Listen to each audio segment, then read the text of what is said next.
राम राम मित्रों, माँ तारा देवी के दर्शन करने के बाद उसी रोड से बाइक लेके 2 किलोमीटर नीचे आकर अपनी बाइक को बाईं तरफ टर्न कर लिया।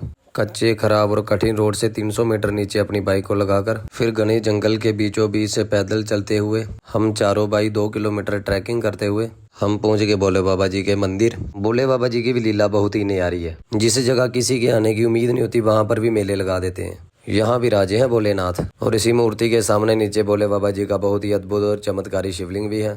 अंदर दरबार में भोले बाबा जी पर जल नहीं चढ़ा सकते, इसलिए बाहर स्थापित शिवलिंग पर जल चढ़ाकर उसके बाद फिर हम सब आगे संकट मोचन हनुमान मंदिर। यहाँ मंदिर में प्रवेश करते ही बाईं तरफ भगवान गणेश जी के दर्शन करें। फिर उससे थोड़ा आगे आकर लकड़ी से बनाए हुए सुंदर मंदिर के अंदर प्रवेश करते ही सामने भगवान रघुनाथ और माँ जानकी के दर्शन करके फिर संकट मोचन हनुमान बजरंगबली जी के दर्शन करें। आप सब भी दर्शन करें और कमेंट में जय श्री राम जरूर लिखें। फिर उसके बाद हम आगे शिमला बाजार में, थोड़ी थोड़ी भूख लगी हुई थी और अर्जुन कहता कि यहाँ के मोमोज बहुत स्वादिष्ट हैं। फिर हमने भी मंगवाए अफगानी और तंदूरी मोमोज और फिर पूरा स्वाद लेकर मोमोज खाकर रात के 9 बजते ही हम आगे माल रोड घूमने के लिए। शिमला आकर माल रोड नहीं घूमा तो समझ लो आप कहीं घूमे ही नहीं। रात को माल रोड का तो एक अलग ही नज़ारा होता है। यहाँ पर रात को एक बहुत ही सुंदर मार्केट सजी होती है।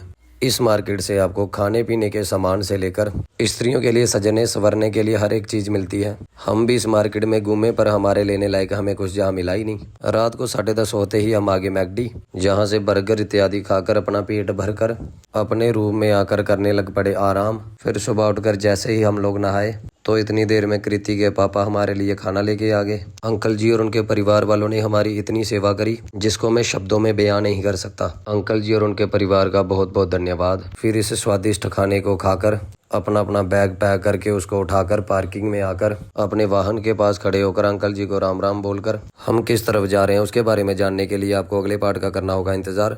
इसी के साथ मित्रों, शिमला सीरीज के चौथे पार्ट में बस इतना ही। देते हैं वीडियो को विराम। सभी को राम राम।